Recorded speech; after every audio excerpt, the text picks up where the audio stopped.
for the moms who raised us up, gave us love, and made us strong. For the praying moms who don't always know what to do, but always know who to talk to. For the hurting moms who've loved and lost, but never given up. For those who never got called mom, but who cared for us all like a mom would. For the young moms who became moms sooner than expected and gave it all they had. For the single moms who tirelessly and courageously learned how to do this on their own. For the stepmoms and the stand-in moms who rose to the occasion and loved us well. For the working moms, the stay-home moms, the cooking moms, and the takeout moms, thank you. For teaching us how to walk, how to learn, and how to make a difference. For taking care of us when you barely had enough time to take care of yourself. For comforting us when we felt alone and afraid. For lifting us up when others put us down. For the rides, the meals, the laundry, and the birthday parties. For the years, tears, laughter, and love. It's not enough, but we want to say thank you.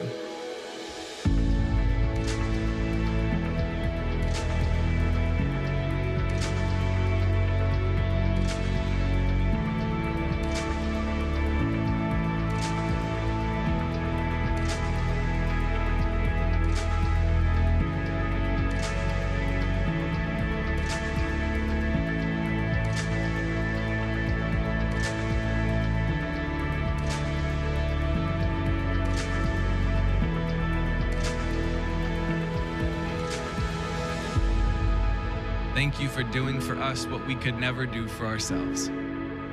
We love you. We honor you. We remember you today. Happy Mother's Day.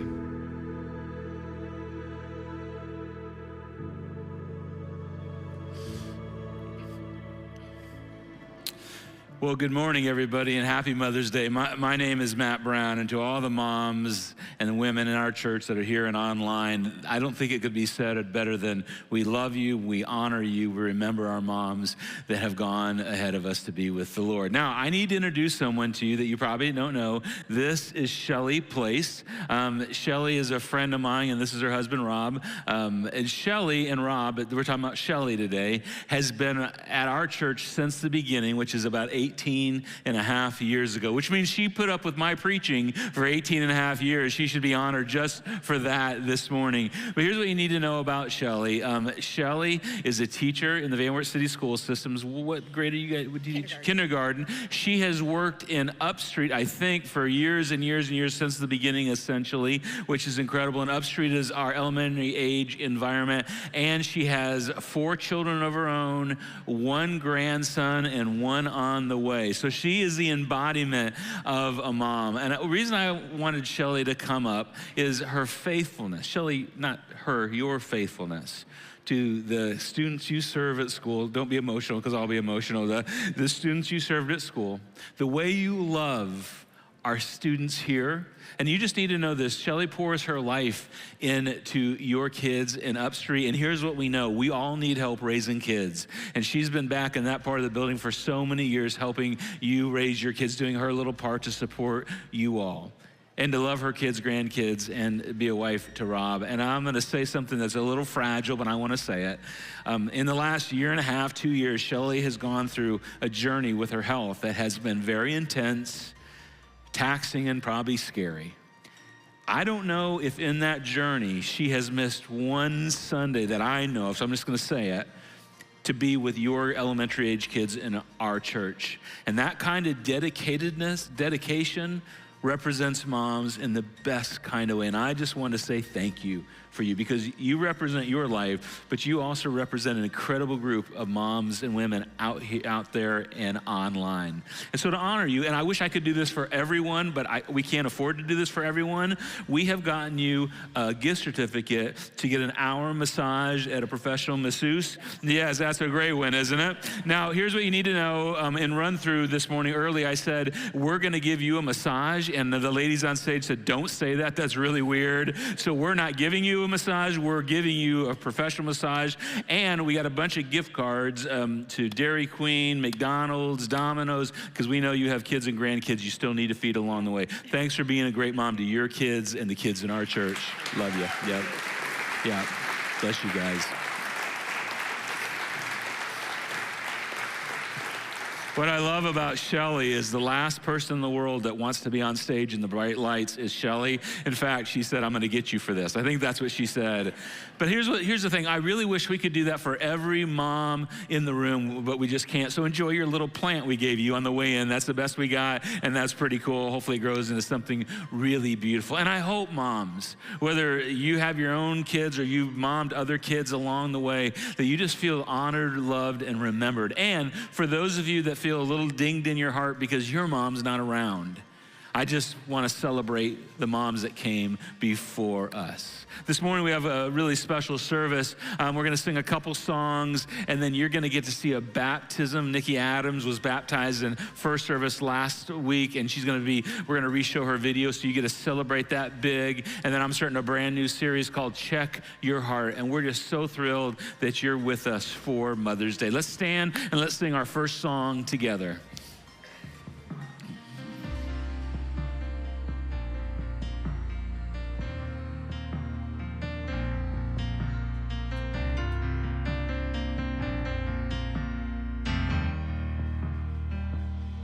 I've seen my fair share of ups and downs.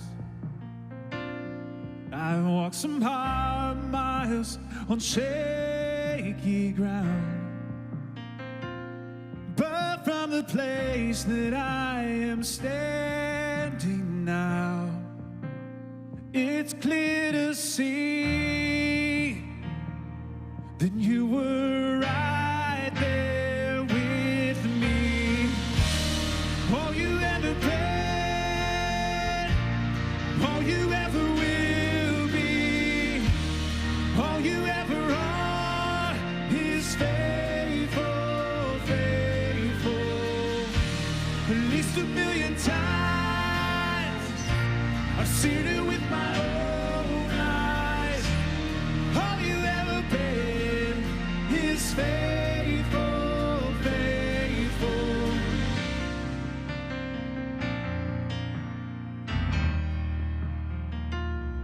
I've had plenty and I've seen drought. I've been on fire and I've burned out. But from the place that I am standing now, it's clear to see that you were right there with me. All you ever been, all you ever will be, all you ever are is faithful, faithful. At least 1,000,000 times I've seen it with my own eyes. All you ever been is faithful, faithful.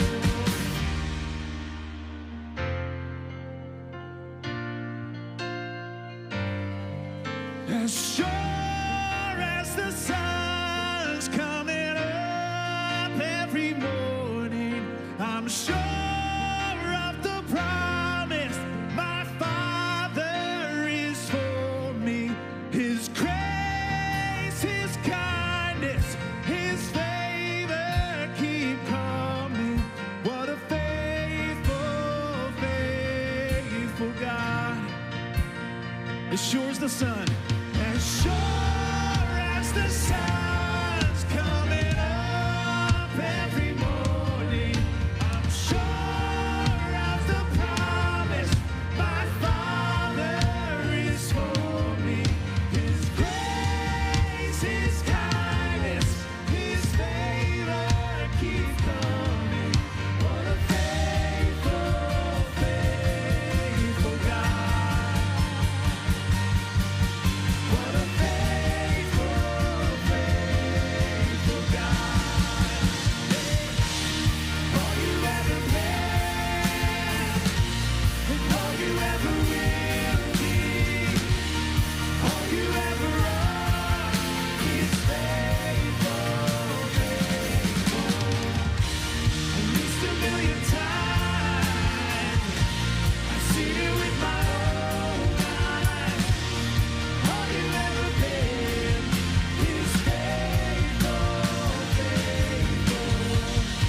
with the melody. You surround me with a song of deliverance from my enemies, till all my fears are gone. I'm no longer a slave to fear. I am a child of God. I'm no longer a slave to fear. I am a child of God.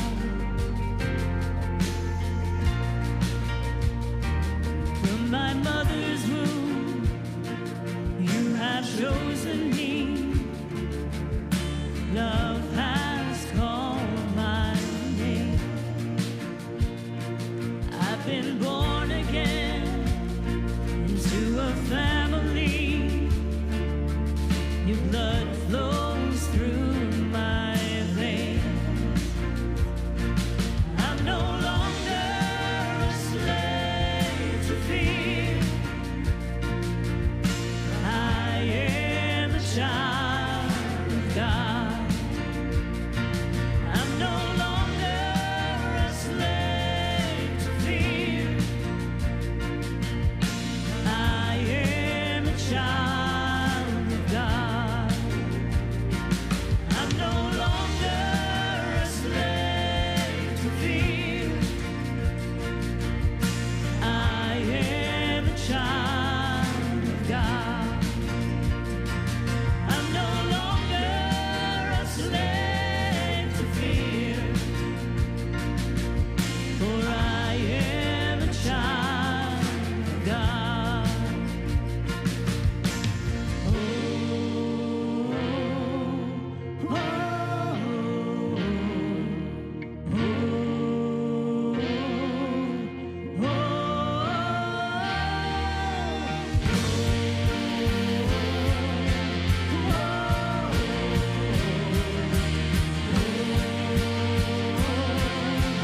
Oh, oh, you split the sea so I could walk right through it. My fears are drowned in perfect love. You rescued me so I would stand and sing. I am a child of God. You split the sea so I could walk right through it. You drowned my fears in perfect love. You rescued me so I would stand and sing. I am a child of God. I am a child of God. Yes, I am a child of God. Full of faith, yes, I am a child of God.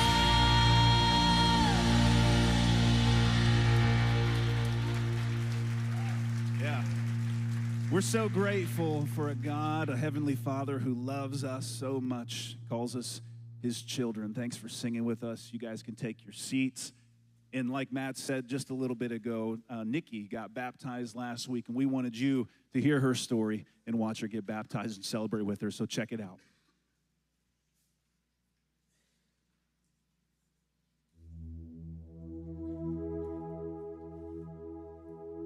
I'm Nikki Adams, and I was born and raised here in Van Wert, Ohio. Nice, loving family. To my mom and dad, Jim and Becky, my sister Cindy. You know, the one thing that was probably missing was church. We had a church, you know. We would go periodically, but I never felt like we were definitely not all in that church. We started attending LifeHouse in 2008 from an invitation from a friend, and my sister had started coming here. My kids loved it.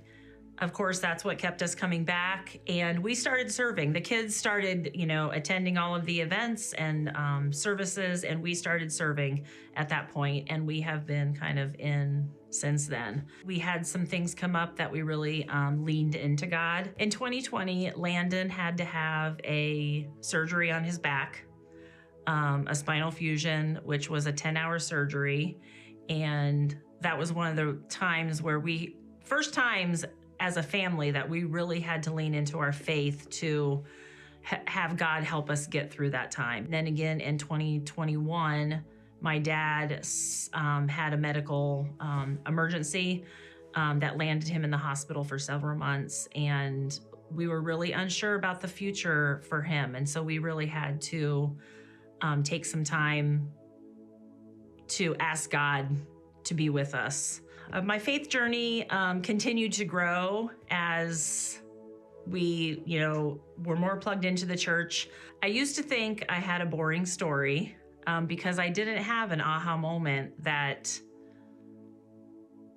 set me on my path in my faith journey. But when it came time that somebody would say, "Hey, will you pray for me?" Or I would say, "I'll pray for you," and I actually did, I knew at that point that I was all in. Finding forgiveness in Jesus, to me, means that even when I feel like I'm falling short or I stumble, that God's grace opens the door for forgiveness. I want to thank some people that have been here with me along my faith journey. First and foremost, my husband, Anthony. He's my person, and he has been a guide for my walk in faith. Thanking my boys, Spencer, Cooper, and Landon, who, of course, kept us coming back to LifeHouse, and my parents, Jim and Becky Butler, who started attending LifeHouse because we had been coming. My sister had been coming. Then, of course, my sister Cindy Brown, who offered me an invite from those many years ago, as well as my nieces, my nephew, that I hope that I can be a role model for them to continue in their faith journey. Ashley Ferris and Jessica Gonzalez, who I sit with every Sunday in Wambaland. Meg Dickey and the leadership development group that I am in right now. All of the ladies in that group have just been awesome. And then I just want to thank LifeHouse for being here for us as a family and for me personally. It just means a lot to us that we have somewhere that we can call our church. I'm Nikki, and I'm here to proclaim that Jesus is my Lord and Savior.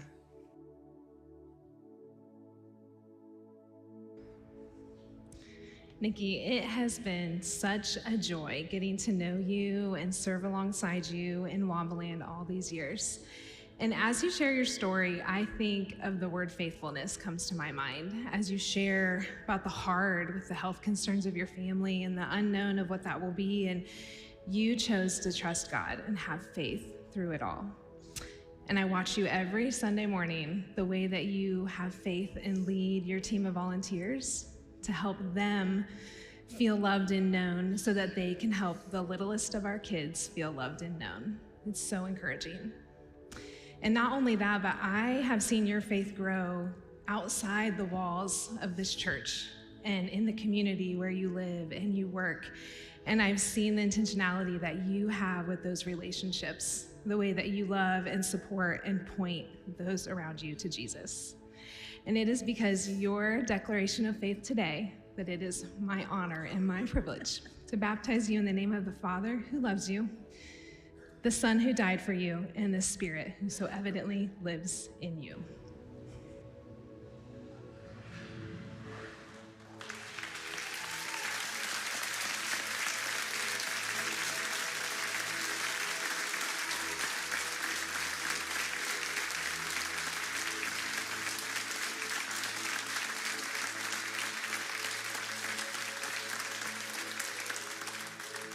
Nikki, I know you think you've been on camera enough, so we'll get through this, but I appreciate you being here and letting us celebrate with you, and just know we're celebrating for you and what God's doing in your life, but we're celebrating Jesus and the way he's worked in you, because like Megan said, it's so evident that God is working in your life and your heart and your family, and we're grateful that you had the courage to share that with us. We're better off for hearing your story and getting the chance to walk with you in this step. So thank you so much. Let's give Nikki one more round of applause, can we?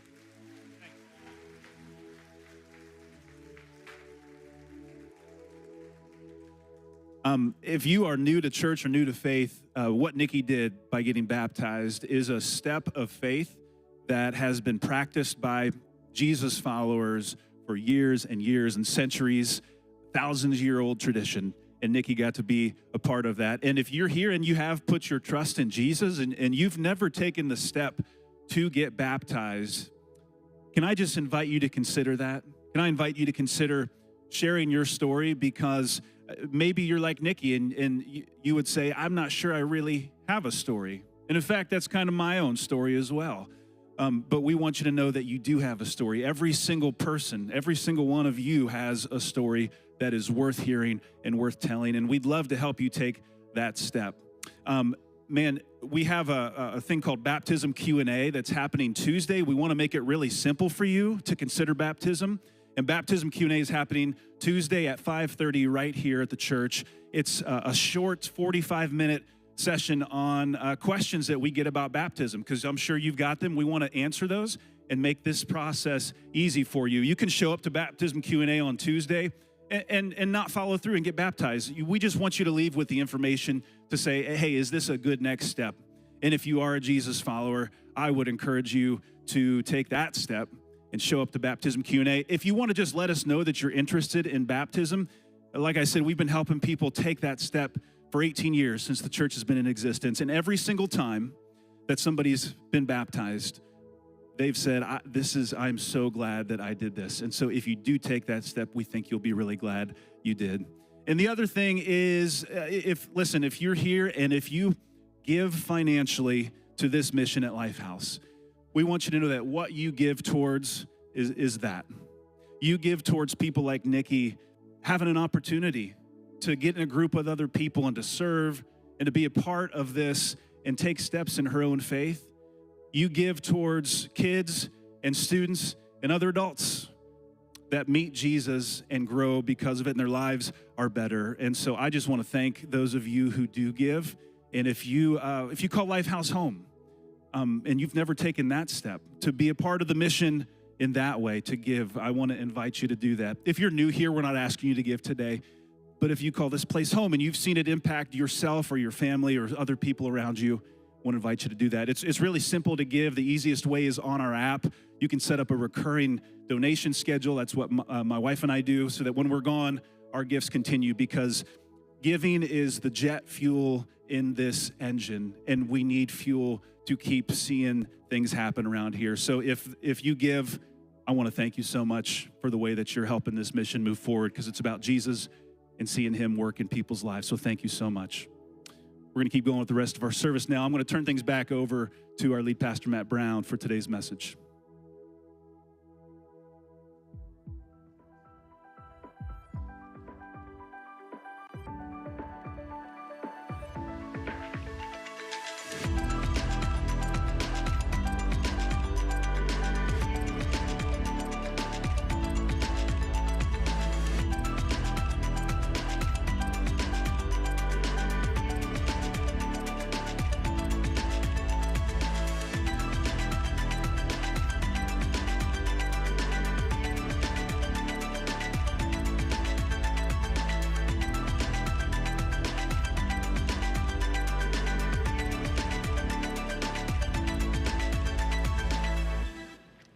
Well, good morning again, and happy Mother's Day again. Somebody Somebody that's a mom asked me this morning, hey, you said you love all of us moms, Matt. Would you be willing not to turn the air conditioning down so much for Mother's Day? And I said, I didn't say I loved you that much. Anyway, hey, we are so glad you're all here today celebrating so many things. I have told you for the last couple weeks that I'm not going to talk about the surgery I had 8 or 9 weeks ago, and I've lied to you every time because then I talk about it the next time because there's only so many illustrations you have when you speak on stage as much as I do. So here's a quick story. I had surgery 8 or 9 weeks ago. About 5 days after my surgery, at 4 in the morning, my Apple Watch went off, and it said to me, "You're an AFib." Now, if you don't know what AFib is, I can't explain it well, but it's where your two halves of your heart are in different beats and your heart beats too fast. It's concerning. But I wasn't concerned because I don't have heart problems, so I clicked dismiss, because I'm a physician and I went to med school. I know things. And then about a half hour later, it went off. And then a half hour later, again, it went off. 4 times it went off.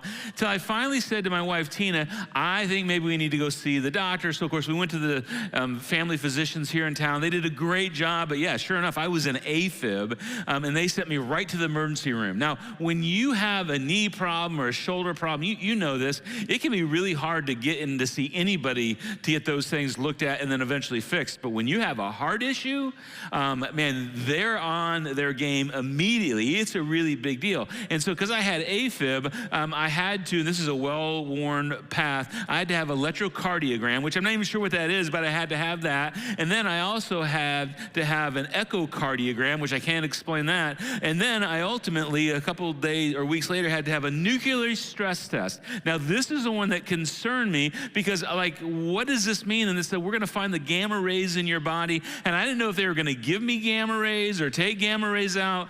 And then I thought I might be the next Hulk. So I was kind of excited about that. So again, in all these tests, they shoot you up with dye. And you know what they tell you before just about every one of these tests?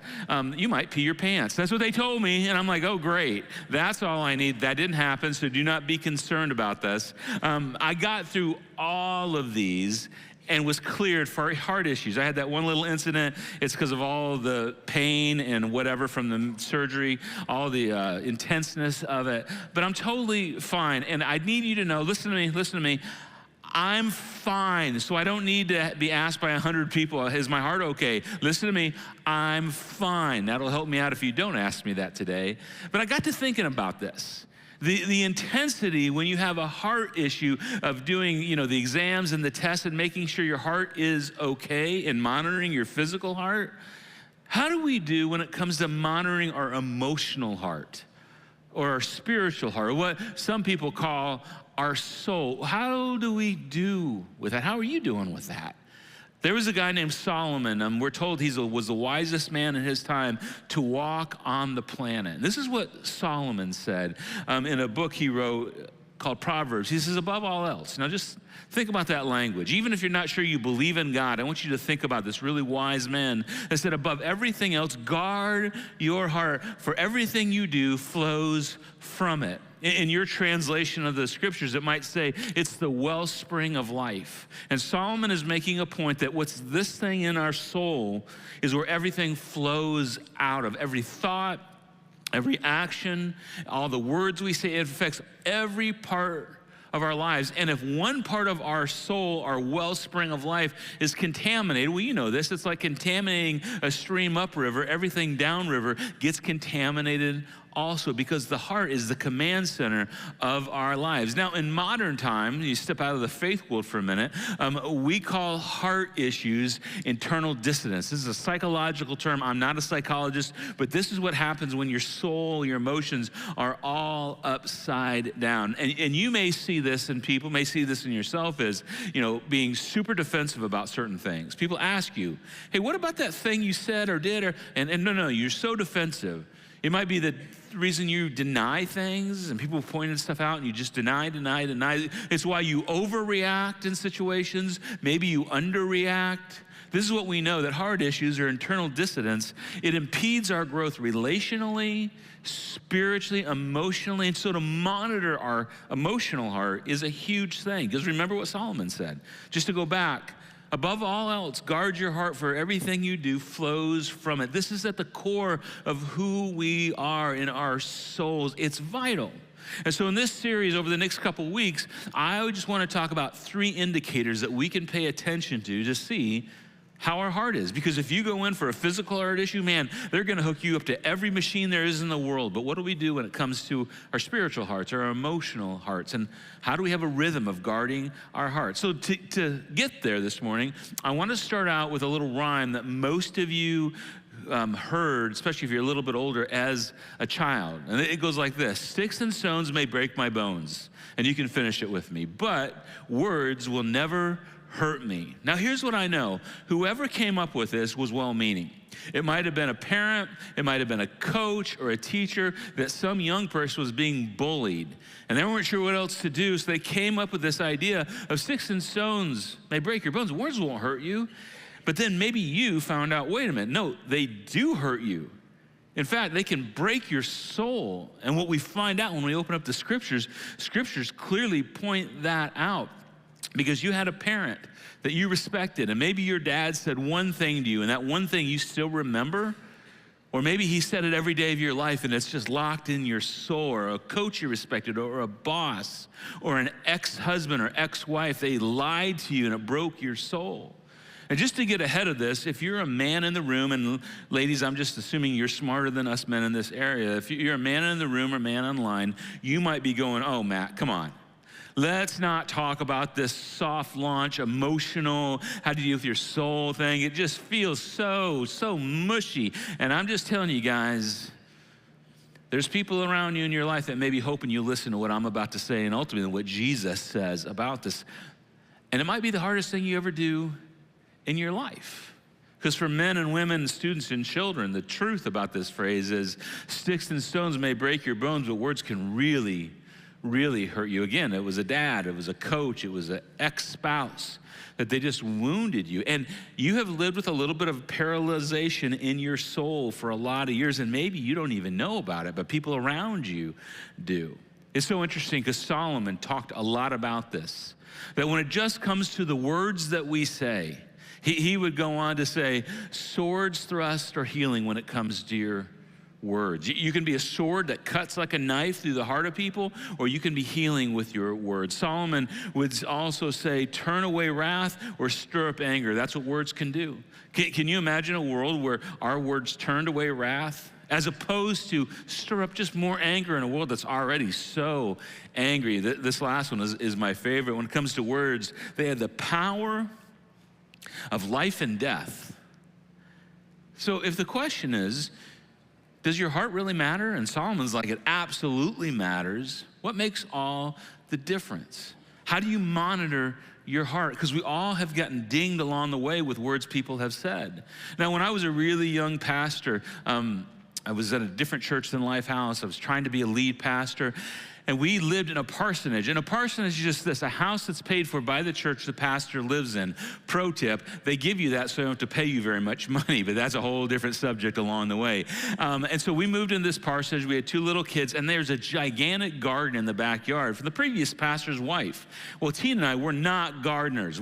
That's not our jam. And so I grass seeded the thing over. And in about 2 months, you couldn't even hardly tell it was a garden. But I walked into church on a Sunday morning after that grass all grew. And this old fella, I'm thinking of another name, but I can't say the other name that's coming with this. He said to me, a pastor that doesn't grow a garden ain't no pastor at all. That was his words to me at 29 years old. And it's funny, when I tell you that story, that phrase and that what he said is so locked in my mind and in my soul. It makes me a little angry, it makes me a little fearful, it makes me a little nervous. I'm 55 years old, we get to do this amazing church thing, but I remember those words like they were yesterday. What do you do with that? And that's just a little small sample that doesn't even matter that much. But what do you do with that? Now here's what's interesting.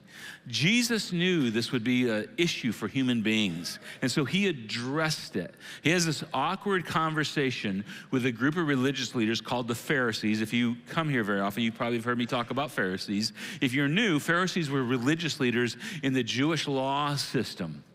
And Jesus confronts them, and they confront Jesus over this idea of ceremonial washing. Because the Jewish people, washing and being clean and taking care of cleanliness things and what you eat were a huge deal. But Jesus is not having it because these guys are hypocrites. They're worried about how clean your hands are and what food you eat. They don't care how you treat people along the way. And so Jesus, he sees them doing this. And this is what Matthew, who was there, says, that Jesus called the crowd to him and said, listen and understand. If you read this at home today, you'll notice that Jesus is talking to his disciples and to these religious leaders. But he wants everybody come around, everybody come in, because I'm about to tell you something brand new that you have never heard. And this is what Jesus says. What goes into someone's mouth does not defile them. You religious leaders, and you've met religious leaders like this, you're worried about eating the right food and doing all the right things, but you got this thing backwards. You're telling people how unclean they are with God. But here's the truth. It doesn't defile them, but what comes out of their mouth, that's what defiles them. You're worried about hand washing. You should be more worried about what you're saying to them, because it's hurting them. Now, Jesus' own disciples, they're like confused and they push back. And Peter, he jumps in like Peter always does. He's like, Jesus, explain the parable to us. We're so confused. This whole mouth thing and in your body and all that stuff. What does defile even mean? And I love this. And let me just give us a little preference. I think what Jesus says, he says with a big smile on his face and a little bit of an encouragement to the tone. It's just when you just read it, in a unemotional way, it feels pretty rough. But Jesus, with a smile on his face, says, are you still so dull? I mean, ladies, have you ever said this to your husband when he cannot find his keys for the 1,000th time? Are you still so dull? Jesus asked them. I think what he's saying is, you guys have been watching me and listening to me. You see how I interact with people. Are you not paying attention? And to help them understand, it's so weird. Jesus goes into a biology lesson. He says, don't you see that whatever enters the mouth goes into the stomach and then out of the body? If you read that like it's meant to be read, it's a little bit gross. It's like, oh, the best way I can explain this is to talk about my grandsons. We had little kids back in our lives again, and I forgot about the whole diaper changing thing and how wonderful that experience is, right? And I want to be a good grandfather, and so I want to help. But here's the deal, and maybe you've experienced this. When a baby's first born and all they're getting is formula or mother's milk, when it comes to changing that nasty diaper, it ain't all that bad. It's just not terrible. It's not good, but it's not terrible, right? But then they hit that age where you start feeding them a little bit of rice, a little bit of cereal. Then you start giving them meat, and then you go to change their diaper, and it's like a T-Rex has been wearing this for the last couple hours. It's disgusting. You all know what I'm talking about? And it's like, well, yeah, and Jesus, that's my point. What goes into the mouth goes into the stomach and out the body. That's all Jesus is making the point. He's so practical. And then he goes on to say, but the things that come out of a person's mouth come from the heart, and these defile them. You're worried about the diaper. Forget the diaper. Worry about what's coming out of your mouth, what you say, because your words have the ability to defile you and make you unclean, because your words can lead you down a bad path and hurt the people around you. He goes on and he says, for out of the heart, the things stored up in you, your soul. And here's the list. And this list might be offensive, but I'm guessing all of us, whether you believe in God or not, can find a few things on this list that you go, yeah, that's not good. Evil thoughts, murder, adultery, sexual immorality, theft, false testimony, and slander. Where do those things come from? Not the food you eat or not how you wash your hands, what's in your heart. Because what's here is verbalized, and sometimes it's acted on, and then people are wounded because your heart and your soul are the command center of all things. And if you're damaged here, you're damaged, and it damages you and other people. He goes on, these are what defile a person. This is what contaminates the stream upstream that makes everything contaminated downstream for everyone else. This is the brokenness, if I could be so bold, of our sin in our lives. These are what defile a person. But eating with unwashed hands does not defile them. And the Pharisees have been teaching, be careful of everything you touch and everything you eat. That makes you unclean with God. Jesus says, no, it's not. It's what's in your soul that comes out of your mouth. Now, here's an important thing we learned 5 years ago with the whole COVID pandemic. And I know everybody has different thoughts on COVID and vaccines and masks. That's whatever you think about that, I don't care. That's not my point. One thing I think did come good out of COVID is we were all taught how to wash our hands again. You remember that? And you were supposed to sing happy birthday with soap and water. I think you're supposed to sing it 2 times through. And when you did that, you'd wash your hands. Now, I'm a bit of a germaphobe, so I like that part of COVID. Everything else is you can argue about at home, but the hand washing was good. And I just remembered this. Last Sunday, I was in the airport. And I walk into the men's restroom with another guy about my age, and he looks like he's a business guy on a business trip.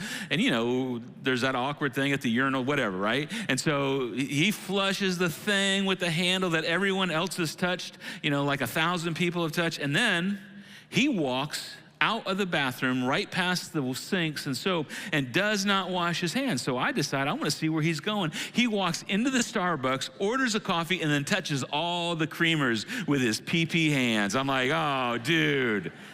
And I'm trying to be nicer in my old age, but I about punched him right in the throat. That is not cool. Now, here's what's interesting. We'd say, hey, COVID taught us to wash our hands. No, God said 3,000 years ago, you should wash your hands. Be careful about the things that make you sick, because they didn't have medicines and doctors like we do now, and those things can just kill you, so wash your hands. Isn't God brilliant? But it's not what defiles you. You just don't want to get physically sick. Luke records something that Jesus said. Luke was a physician who set out to write an orderly account of Jesus' life. He records Jesus in his book. Jesus says, no good tree bears bad fruit, nor does a bad tree bear good fruit. So now we're back in another biology lesson. Hang on. He goes on to say, Jesus does, each tree is recognized by its own fruit. People do not pick figs from thorn bushes or grapes from briars. In other words, apple trees produce apples, you know this. Pear trees produce pears, and so on and so forth. Jesus, what's your point? This is my point. A good man brings good things out of the good stored up in his, let's say this word together, in his heart. Oh. Yeah. And an evil man brings evil things out of the evil stored up in his heart. There's only 1 or 2 things, according to Jesus, that are in your heart. There's evil, right? And it's the evil that's been given to you as a child, as an adult, by terrible experiences, and the evil that we've all grasped onto ourselves and brought into our own life. And then there's good, the good that was given to us by good parents, that we decided to lean into Jesus, because really we believe as Christians, and you don't have to believe this, but Christians believe Jesus is the only one that's good, and him in our life is why we get good inside us. And Jesus takes this passage and he says, for the mouths speak what the heart is full of. What comes out of your mouth originates in your heart. What this is called is a law of integrity. And this isn't moral integrity. This is just congruence, where things are consistent. It's that idea that what's in you will be consistently come out of what you say along the way. It's that deal, if you take a banana and you peel the banana, you expect banana to be inside the banana peel, because that's consistency. It's the law of integrity. Another way to say this is what comes out of you is an indicator of what's stored inside of you. And it comes out your mouth, but it represents the life you have. And here's what we know. Toxicity in our soul, in our emotions, in our heart, it leaks out. Again, what was given to you and what you chose, dark things leak out. And here's the hard part, and here's the rub for some of you. Some of you, in fact, maybe all of us, because I can jump into part of this category, we have hurtful things that are stored up in our hearts, and they come out of our mouths. Now, this little diagram where it says you, this is a circle that represents you and I. And this is the dark side of us on this side of the TV screen. These are the dark things I want to talk about. There's another side of that where God may be working. I just want to focus for a minute on the shadow side, that you have the capacity to be hurtful, that you have the capacity and I have the capacity to wound people we love, and certainly wound people we don't love. And maybe for you, it's not saying hurtful things. It's more in the world of being critical and saying critical things over and over. In fact, you know people that have a PhD in being critical to people. and things, and government, and churches, and school systems, and city, organizations. We're just critical, critical, critical. And that's all that comes out of their mouth. And they drive you crazy because it wears you out, and you don't want to go to Thanksgiving dinner because Uncle Joe is just going to be so critical. For others, what comes out of their mouth are deceitful things. And this is huge, because when people experience you, they're like, okay, don't tell him I told you this, but he's deceitful. You can't trust him. He's always, dodging and moving because he doesn't want you to find out what he's actually doing. And this is all true of us in some way, but we're complicated people, so there's just layers to this. This may be the outside layer, this may be the candy shell and the M&M, but you break that and you dig a little deeper, and when you realize that person's hurtful or you're hurtful, it's because they're angry. And it may not even be because they're angry, it's because they're sad. They're just so angry and hurtful. Maybe they're sad and they've never dug into the sadness in their heart. And then they get provoked. And you've seen this in everyone along the way, but some people would just have this knack. They get provoked. It's in line, it's in traffic. They don't get what they want at the restaurant, and they blow up. And like, what are you doing? Why are you doing this? And people are embarrassed for you. Sometimes that anger and sadness, they come from loss. And I'm not sure, Mother's Day is great for everybody because it makes some people think about loss. I've lost someone I love. I've lost a friend. I've lost a job. I've lost a marriage. I've lost a child somewhere along the way. I mean, they're still alive, but I've lost my children because we're not in a relationship anymore. And see, the thing is, people experience you as being hurtful. But what if it's not because you've not dug down into the loss and anger and sadness in your soul, but what comes out is so hurtful when you speak and act. Maybe for you or people it's stored up envy and jealousy. I mean, it's like, I want that. I deserve that more than she deserves that. My brother shouldn't be more successful than I am. I want, I'm jealous. You don't say it, but that's how you may feel. But really, the root of that is I'm just discontent. I've not found a source of contentment. And by the way, just so you know, Jesus promised that if we would put him in the lordship seat of our lives, he'd be our king. He would bring us contentment.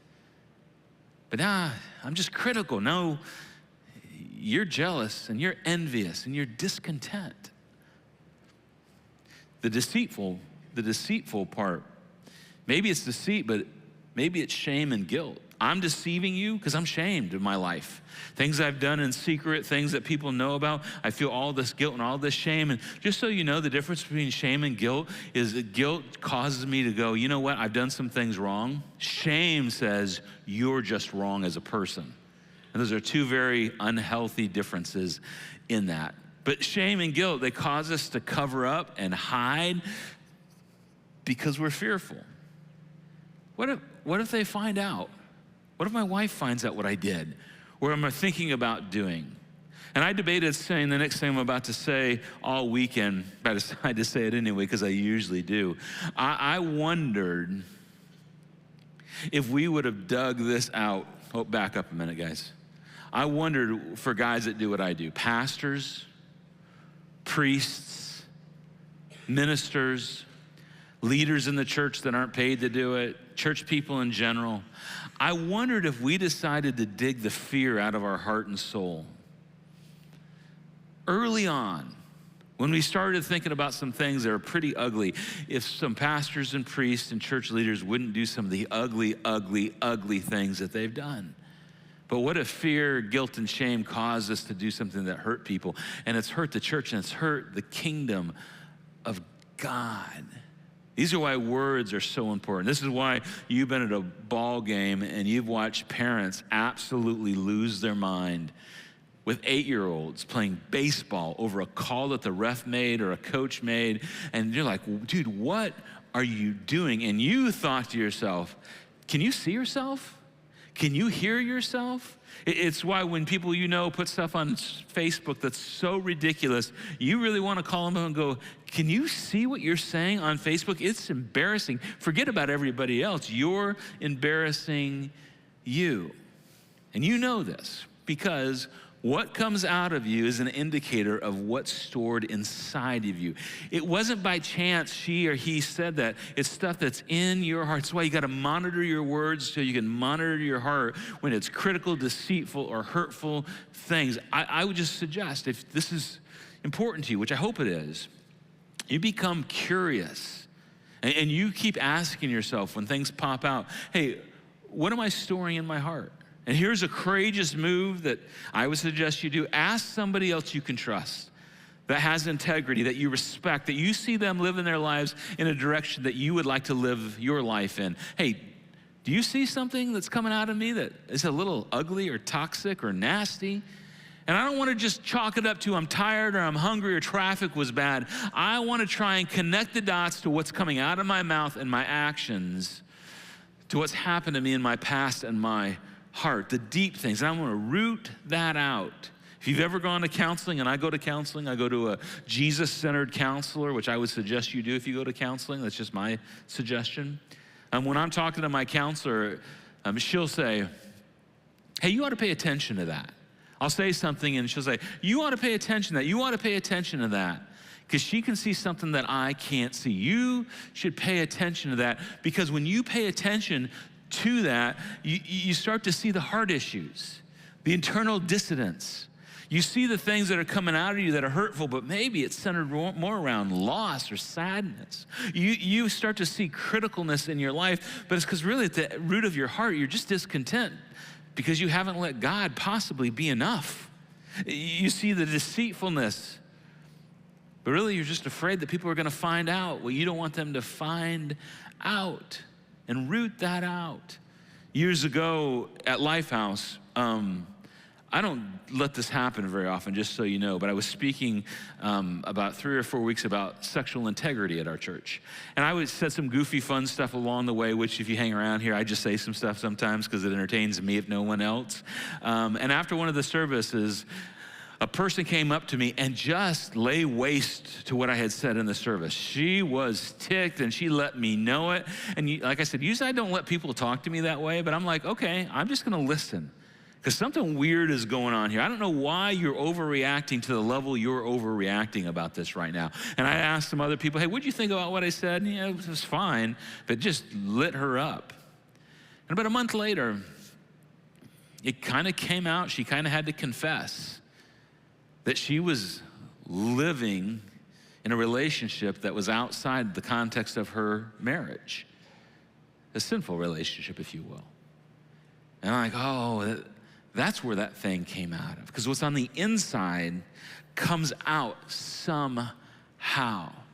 Now, when we think about the other side of this graph, we think about this word cognitive restructuring. This is another psychological word that people use in that realm to try and figure out how to replace all the ugliness with what is healthy. Now again, this is so interesting to me because this idea of cognitive restructuring was invented somewhere around the 1960s, and it's good, it's probably good science, but 2,000 years before this was figured out in the counseling community, the Apostle Paul wrote these words in a letter to some Roman Christians. And look what he says. You may have heard this before.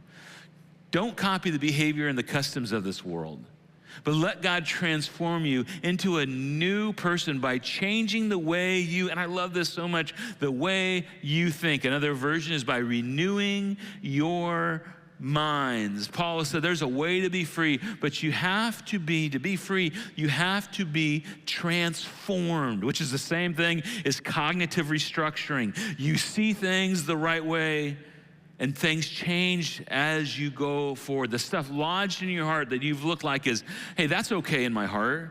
That's acceptable. I'm ignoring that. No, I'm not doing that anymore. I'm going to renew my mind and go, I'm going to address the darkness, the sin, the ugly in my mind. And just so you know, Jesus died on the cross so he could draw that out of us. It's the renewing of your mind. But to get you on that path, it takes some work, because you probably are going to need to pay attention and hear yourself and the words that come out of your mind. Literally, hear yourself. And then ask people you trust, what do you hear me saying? There are clues, they're a doorway to what's in here.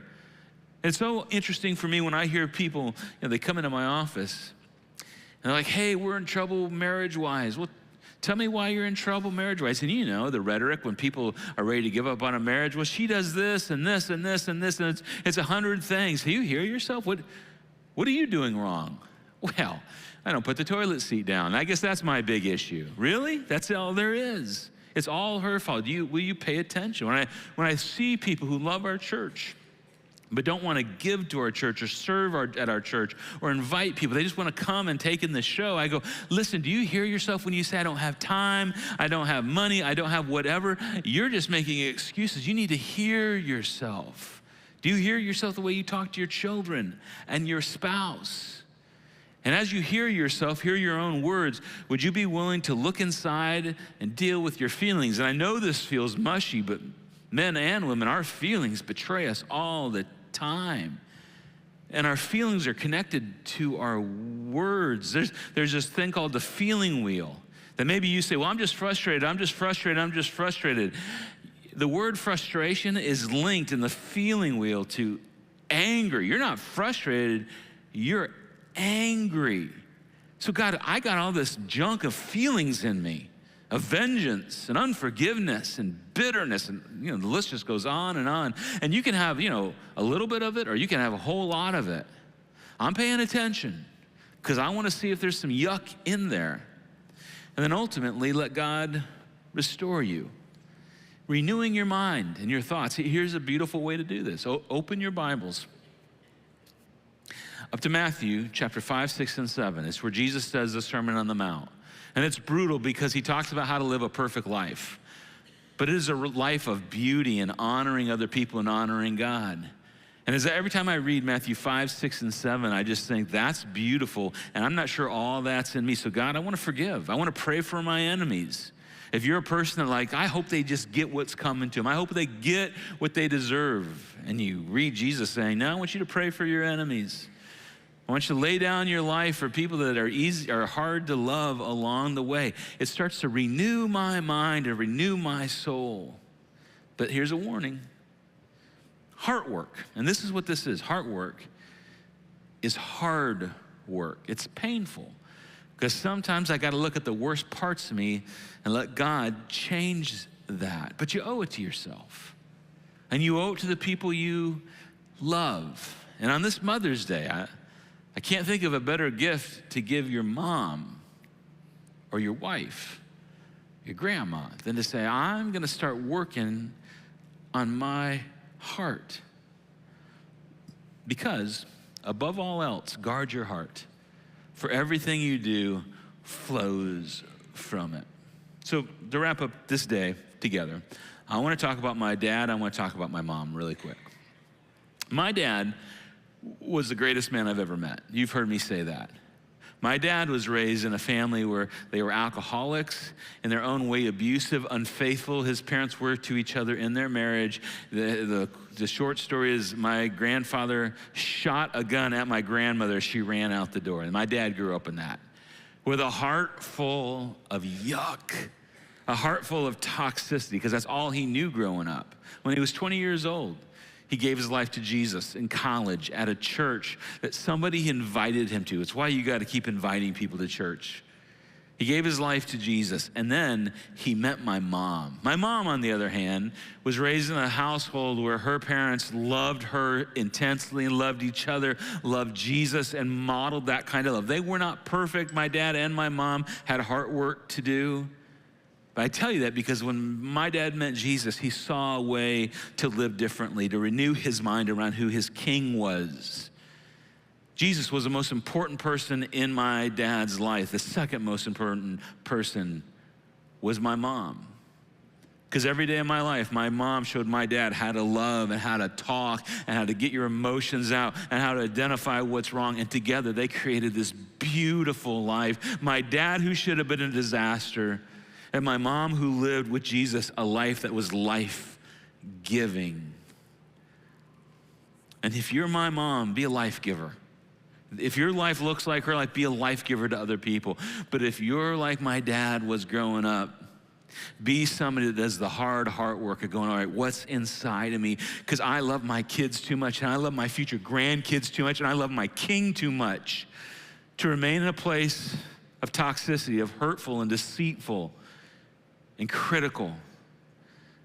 I just hope we can live that way. Can you imagine for some of you, if your parents decided to do that, how much better your childhood might have been?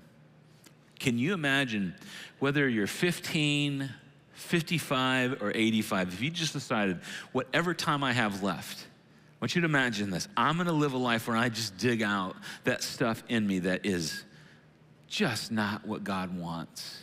And I'm gonna pay attention to my words, my feelings, and then I'm gonna let God renew my mind. It could make a world of difference. And I just wanna say this, for every mom that's helped someone like my dad find a better life in Jesus, for every mom that's done that for her kids and her grandkids, for the kids around her, we say thank you. And our gift to you today, I hope this is our gift to Jesus, to the moms in the room, our kids, is I'm gonna pay attention to what's stored up inside me. And I'm gonna start by listening to the words that come out of my mouth and ask God to get in the middle of it. And He loves you so much. He loves you so much. He wants to do that with you and for you by renewing your mind. And we love you too. Let me pray for you. Heavenly Father, thank you for these words that just are so clarifying, at least to me, about what can get stored up in my heart. Lord, I don't want any yuck in my life, in my heart, so help me to pay attention. This is easier to say than to do, but give us all the strength, Jesus, by your Spirit and your word to live this out. And thanks for being patient when we don't get it right, and thanks for being the one that conquered the cross to forgive us for it all. We love you. We're grateful for you, and we're grateful for the moms in the room and online. In Jesus' name I pray. Amen. Happy Mother's Day, everybody. Thanks for being here. We'll see you next week. You're dismissed.